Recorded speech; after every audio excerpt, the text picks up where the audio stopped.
Hello, hello, hello, hello, hello, and welcome back to Prism and Company. My name is Colin, and on the docket today, part 3 of the Wild Unknown Archetypes. I am working my way through each and every card, talking about how it matches up one-to-one with a tarot deck, or at least how I see it matching up. If this idea is new to you, if you have just stumbled upon this video, I highly recommend checking out the introduction video to this series that I made. I will leave a link to it in the description below. With all that being said, let's get started. Previously on Prism and Company, we made it through the second 13 set of these cards, and we ended with the comic. There are only, I believe, 4 more selves to get through, so archetypes based around people and how they behave.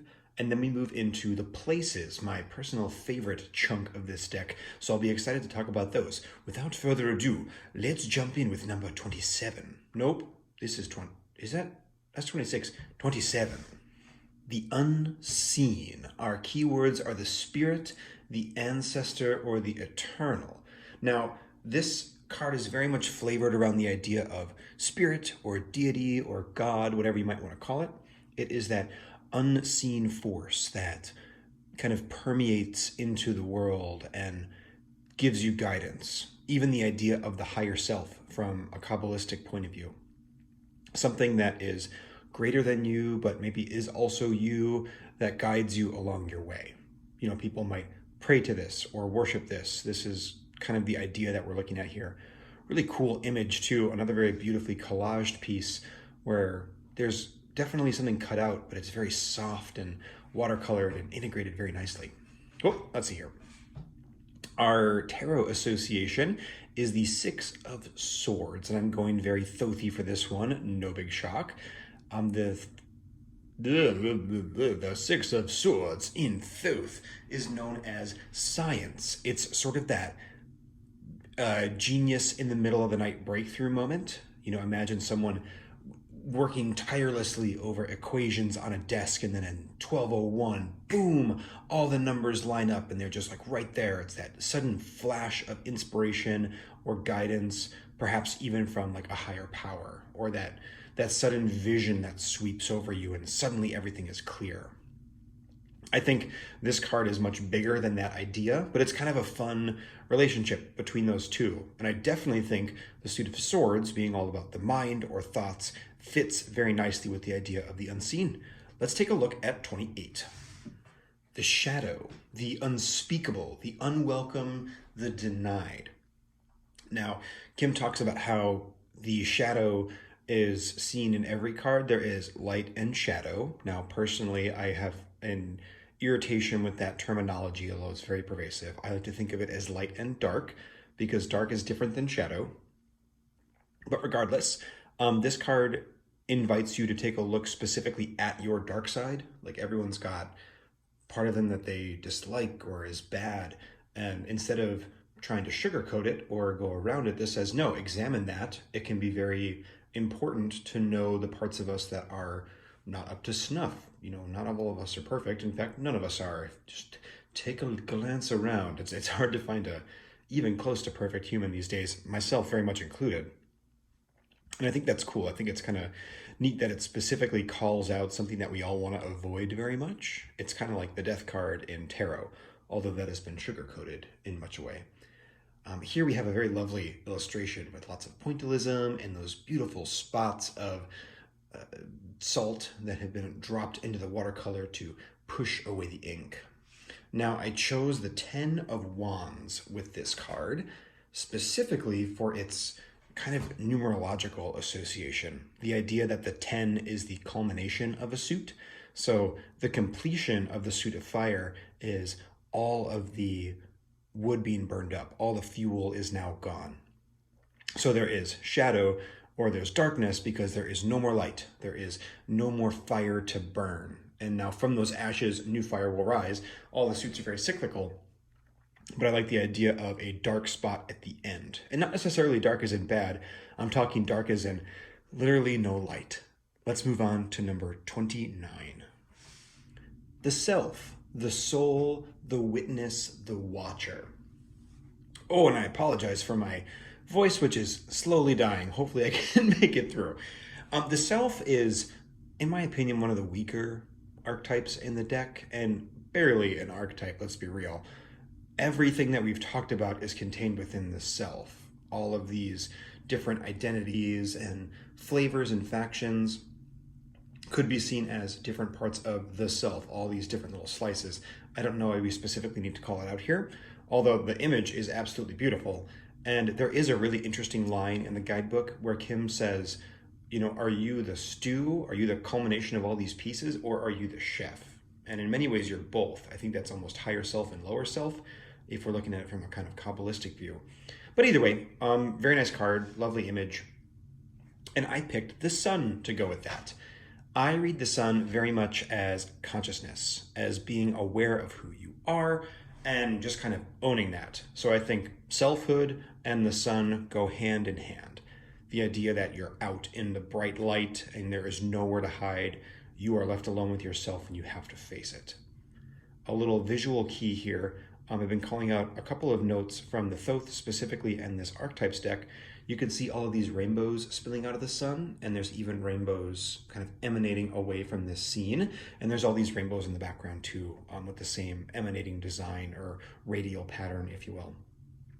Even the sun almost showing up as the pearl right here in the center or the heart of our person. Just kind of a neat little visual cadence that carries across between both. Let's take a look at 30. TheOne.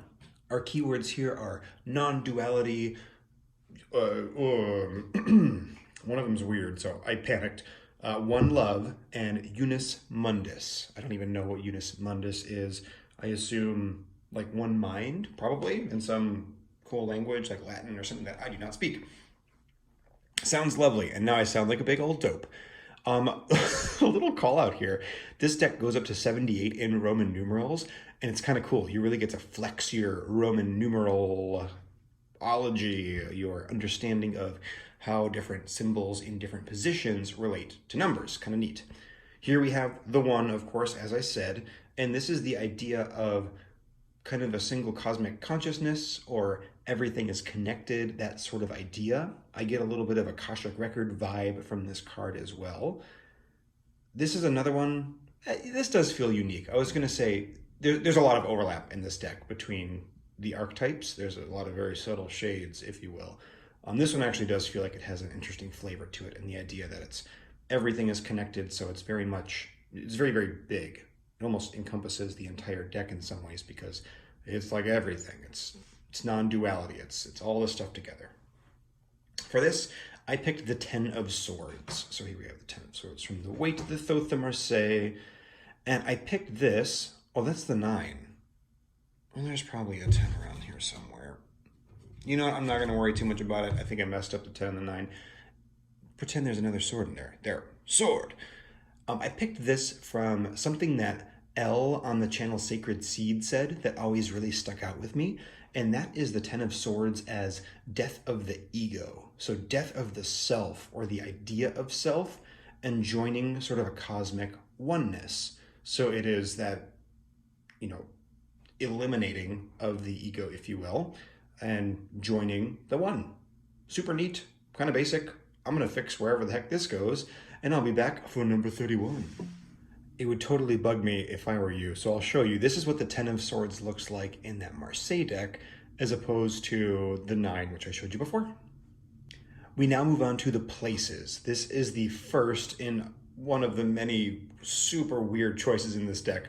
The first place archetype is the heart. Okay, sure. I did it again. Let me get my keywords out for you. This is the home, the center, or the throne. Now, archetypal spaces are interesting because Kim actually explains them very well. It is the feeling that those places evoke, or images or symbols that come to mind with those places. So I actually think that they're handled very well. And there's a few of them that really, really sing. This one's a little bit bizarre to me. I'm not the most emotionally tuned in guy, so it might just be me too. But this idea of heart as space, so opening up your heart to somebody, or living within a heart as in like living in a very emotionally open way. It's kind of cool, and the image is really beautiful too. I love that this foliage is like hanging down almost like it is a heart or contains a heart. And it feels like maybe smoke or water or blood or something back here. And then within all of that are these two people in a boat in a galaxy, I guess. Um, there's definitely some weirdness happening up there, but the whole thing as a composition looks very nice. I chose for this card the Lovers. Now, I do not read the Lovers as love at all. In fact, I don't read it as like people interacting at all, but I think it fits very nicely here if we look at it from a little more of a maybe traditional view or stereotypical view. The idea of like choice from a Marseille deck, choosing between these two women and Cupid overseeing the whole thing. This idea of an angel like blessing two people or being around them, and there are like many cooler ways to read the Lovers card, but let's go with that very shallow way of love and union to go with the space of the heart, and then we can layer all of our cool esoteric stuff on top of that later. Really lovely. I think this one is nice and kind, and like I said, a baffling way to start off the places, but hey, that's why it's the wild unknown archetypes and not the Colin ultra logistical archetypes. Okay, let's go on to 32. The Cave. Our keywords are the dark, the portal, or the interior. Kim describes this as a place to find, and one that you are lucky to find if you do. The cave allows you to retreat inside yourself, perhaps for rest, perhaps to do some meditating. Oh, excuse me, I'm exploding over here. Or soul searching. It is a place to go within, but it is also dark and spooky. We can see these spooky eyes and this hand that beckons us in, but ultimately something very light. This is also one of the compositions where I think white is used very successfully. Sometimes the white cards in this deck feel very unfinished. This one is very clearly being used in a positive way, and I don't mean positive as in good, I mean positive compositionally. It is creating shape. I guess it's technically negative space because you're adding in the pen, but it is clearly creating the space of the foliage on the card, and that foliage is popping forward because white tends to pop forward, black tends to fall back. Enough babbling. It is negative space. Now that I think about it, doesn't really matter. The card that I paired with this is the Nine of Wands, and this one was a bit of a stretch, to be honest. This was one of the last ones where I was like, oh, I gotta fit it in. But I kind of like it. This idea of the final push to find the cave or to get into the cave, the strength that it would take to maybe leave the cave if you are, at rest there, or if you need to break out into the real world, which might be scary. And also the idea of, like, numerologically, a 9 almost being complete, almost being used up in the suit of fire. So maybe needing to go to the cave to refuel or rekindle. Certainly possible. Okay, let's take a look at 33. The mountain, the ascent, the peak, the insurmountable. Kim describes this card as twofold, either rising to a new challenge, ascending to the summit and, reaching some new plane or plateau, or being kind of isolated away, that idea of like loneliness on top of the mountain, maybe feeling superior or above somebody else, something in that flavor. Also the card, let's just actually slide that back on over. It's gorgeous. And the mountain appears on another one of the cards, the Vision, which I'll show you probably in a later video. And she actually redrew the mountain in a very beautiful way. I thought she just sort of copy pasted it, but it's done in a lovingly style. Lovingly style? Doesn't matter. We're moving it over. We're sliding it over. The card I picked to go with this is the Hermit. Now the Hermit here, especially in the Waite Smith, is kind of pictured alone on a mountain or perhaps on, rocky plain. Come on now, Hermit. Straighten it up. There we go. This idea of kind of isolating, maybe the latter idea with the mountain. And Kim's idea is definitely more about like entitlement maybe, or like not envy, pride, where the Hermit is much more about like internalness. But I think you can definitely get some Hermit vibes from this single figure standing alone in a cave and even finding the light within that cave, like they're going into it, the same way that the Hermit finds internal light through their lantern. Very cool. We are officially, with the introduction of the mountain and kind of the cave too, to the part of the locations that I just freaking love. I think they're so, so, so cool. The next like four in particular, the mountain included in that, are just like really singing to me. So let's take a look at 34. The river, also the stream, the flow, the current. Those are our keywords that we're looking at. And Kim talks about this card as being in a river or maybe taking part in a ritual in a river. The idea of water constantly flowing past you, it's never the same. Washing away impurities, whether those are physical or spiritual or whatever they might be, or being carried downstream in a river.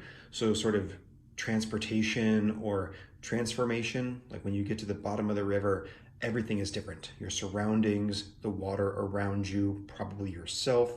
You're missing an eye or something because you hit a rock. Probably not the intention, but you know, that that kind of idea.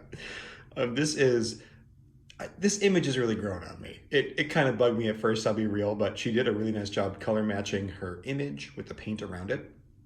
And I really appreciate these dark splotches on the edge, which give this a nice vignette, darken the edges, but do it in a very organic way. And I'm not sure how she got the watercolor to bleed in. It's very good. Like, she definitely knows how to wield watercolor very, very well. Let's slide this over to the side. And it's so interesting. Like, now that I look at this, I'm thinking, oh, the chariot, duh. But no, I picked the Eight of Swords, you know, like you do. I picked this one because of the Thoth interpretation, and probably the numerological interpretation too. The idea of your mind constantly like cutting itself off because there's all these new things coming in. The idea of the river always flowing and always being new, not being able to sustain a thought or keep a thought moving, but always having new ones that go, go, go, go, go. And that's very much in contrast, that's the word, to the Eight of Swords from the Rider-Waite-Smith, which is very much about kind of being like stuck in your own head and bound. Honestly, please, I'd love for someone to explain to me, like, so many of the swords cards in the Waite-Smith deck feel the same to me. It's all about being like trapped in your head, or I don't know. I don't study it enough to really know. So I will lean back on the Thoth one. This is another image where we have lots of pinks and purples, kind of a fun visual correspondence between the Thoth deck and the Archetypes deck with the random association that I gave them. This one was kind of weird, but I liked it. It really did jump out to me. Let's take a look at 35. The ocean, the unconscious, whatever, the depths, the incomprehensible. Now, the ocean and the desert are probably my two favorite cards in the deck, and I'm not exactly sure why. Ocean Dry Tarot. But I just love the idea of the ocean and the desert as these immensities, but that are totally opposite. So the ocean here, which, whoa, I'm dropping cards everywhere. The ocean here, described by Kim in the book, is beautiful and lovely. It is this like boundless thing. It's impossible to kind of grasp the volume or the immensity of an ocean. And for that reason, it represents the unconscious mind. You can't delve into its depths easily. You can't see anything but the surface, just your consciousness. So it's so much. It just represents this thing that is so big and ever changing and shifting.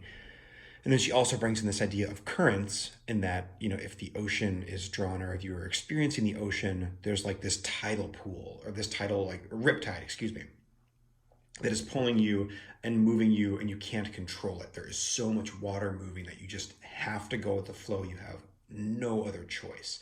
So it can be kind of terrifying in that way. And I think this card is spooky too. You know, here we have the ocean, and it's almost like blood red with an eyeball in it, and a moon on top in this sickly green sky. Actually, now that I think about it, it would actually look really beautiful in this way too, like an eye looking down into a blue ocean. Kind of cool, a little topsy-turvy there. I like it either way, to be honest. I'll slide this over, but I like that idea of a moon so much that I picked the moon as my card here. You know, it's hard to talk about deep, unyielding, unconscious. That's a hard word to say for me today, apparently, without talking about the moon. This card is so much about delving into those like dark animal sides of us, or the like the mystery of the unconscious mind or getting swept up by it. And all of those things sound like ocean tides and currents. And I think that's so cool. And the Ocean Dry Tarot, the tarot deck that I made, not to plug it, it's not for sale yet, but the moon plays a really big role in kind of the overarching story, and it very, very much relates to the ocean. So that's another correspondence just for me. I don't know why I feel bad about talking about my stuff that I make on my own YouTube channel. Whatever, doesn't matter. That's the ocean. I love it. I think it's beautiful. I'm going to bring the ocean back in when we talk about the desert just because they're two great tastes that taste great together. With that, let's move on to 36. The forest. Oh, man, I had that. The keywords: the woods, the thicket, the jungle. Now, Kim, your deck is lovely and I appreciate you. Those are just other words for forest. Those aren't really keywords. Now, the forest in the archetypal eyes of Miss Crayons is the idea of, excuse me, boy, I'm burping all over the place. Going into the woods. She says, imagine the first time you step foot into a forest. It is exciting and mysterious, and you follow a path through the trees, but then as you enter and arrive there, you realize that there is no path. It kind of dissolves, and then one of two things happens. You follow the will-o'-the-wisps or the fairy lights deeper into the forest, or you just become overwhelmed with terror as the kind of immensity and the sameness and the uniformness of the forest just make you completely lost within. And often those things can kind of cross and go over. I love this as an archetypal place, somewhere to get lost in and be afraid of, but that there's ultimately like magic and mystery within. I think that's so cool. It's such a fun, whimsical way to kind of like actually interact with the real world, and a card to make you try and feel brave because you have to face scary things. For this card and for that kind of bravery reason, I picked the Seven of Wands. This idea of being up against insurmountable odds. This one person is fighting off the forest here. They are, trying to defend themselves amidst all of the kind of stoic unyieldingness that the forest brings. And also, can we talk about that picture? Because it's freaking gorgeous and I love it. And there's a little tent that's made out of a gem, and I think that's pretty cute. Cool. Let's move on to number 37. The desert. Hashtag Ocean Dry Tarot. The droughts, the badlands, or the wastelands. I just want to slide in the ocean here because they look so good together. And I'm realizing now if you flip this upside down, they actually have the same composition to them. I wonder if this was supposed to be the ocean with the sky on top. That's interesting to me. They're so darn similar in that way. And just another nifty little connection of the ocean and the desert. I love it. That one was a little bit of an Easter egg for me, but it is just delightful. I also happen to love the composition of this card. I think it's really, really beautiful. The collage is handled 10 out of 10 good. The execution of the cutting is great. The inclusion of the pointillism shadow underneath, so the density of dots that make it look darker around the base of the hand as opposed to lighter in the normal sand. The beautiful spilling of the yellow ink around the moon, the blood red sky, all of it, just so good. Kim describes the desert as overwhelming, unyielding, brutalist, being, lost in a sea of sand with no resources and no hope, and the kind of existential dread that can cause, but also the clairvoyant visions that it might cause, the heat mirages and the visions that might occur from dehydration, those types of things. As I reach for words, the card that I chose to pair with this is the Two of Wands. It's a very wandsy sort of moment here. And I'm going Thothi again because you know me, it's all Thothi all the way. The Two of Wands for me is very much brutalist fire. It is erupting and careening through the field and just destroying everything in its path, which can be good or bad, of course, like everything. but that very much feels like a desert to me. It is unyielding, it is hot, it is destructive. It can also be a very clear path to go down as well, and ultimately very inspiring if you treat it properly. Super cool. Just one more time. Actually, let's just bring all these. We're going to just bring all these in here because this is my favorite part of the deck. The desert, the forest, the river, the mountain, the ocean. And even a little bit of the cave in there too. This is really representing a nice sweet spot for me in this deck. I think it is clever. I think these are cool. I think they're beautiful, and they make me very happy. Let's move on to, let's see, 38. The bridge, the connection, the link, the gate. Kim does a really neat thing in the guidebook. She likens this card to saying yes. The idea that saying yes creates a bridge between two things, between possibilities or people. And like, what a neat take on an idea like the bridge. This is also about connecting two disparate things, whether that is places or people, or like the shaman that we talked about a while ago, connecting the lower and higher selves, or the mundane and the divine. Very beautiful concepts. I actually like that a lot. Also, the image itself is really stunning with this heavy, heavy use of black in the background, these almost neon glowing streams of light, and then those beautiful reflections in the water. A much more lively feeling water than the almost dead ocean that we saw before. Actually, just because it's the ocean, let's bring it in again. It feels almost sickly and kind of like rancid in this really cool way, where this feels bright and alive and glowing. Just love it. Now to pair with our lovely bridge, I have picked the Four of Swords. Not so much the idea of rest that some people read into this, but the idea of bringing together, or not communion, that's not the right word at all.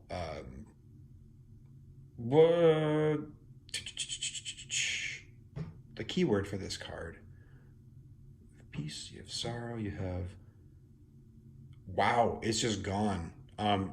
The bringing together of minds, essentially the not wanting to... Okay, give me 2 seconds. Truce is actually the word I was looking for. I was reaching for a word that starts with a C, but that's not it.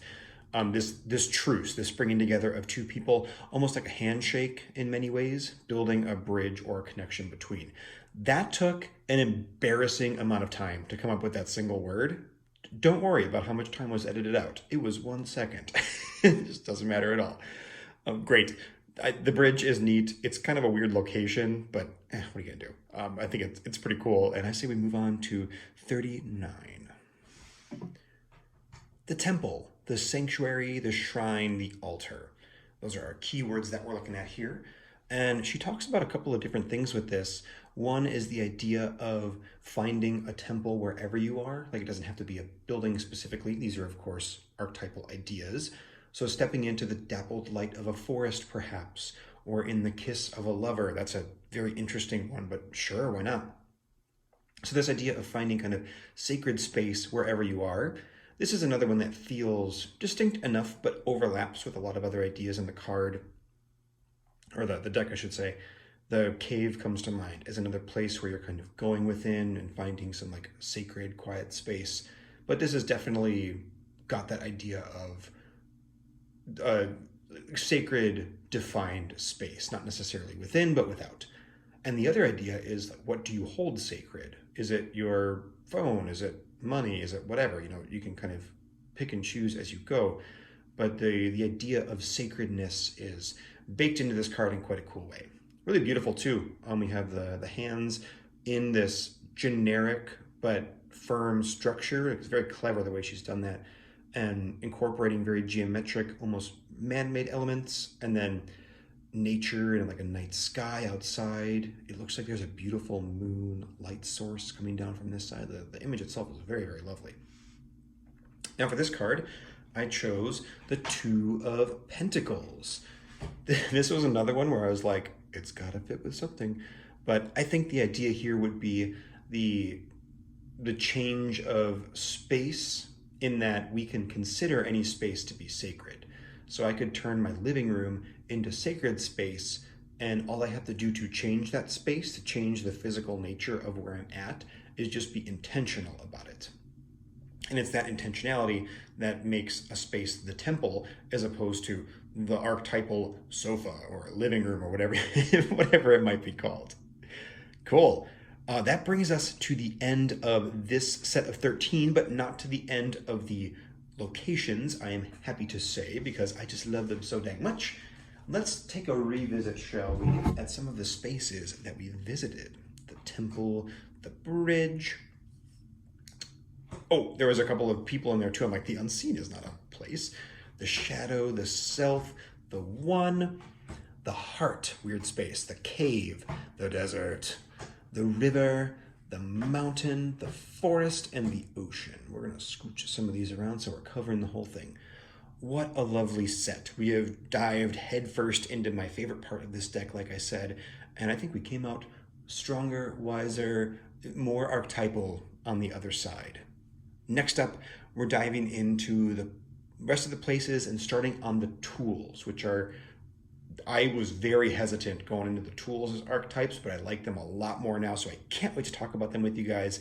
I hope you enjoyed. Of course, please let me know what your correspondences would be. I would love to hear them, and I hope you guys have a great day. Bye-bye.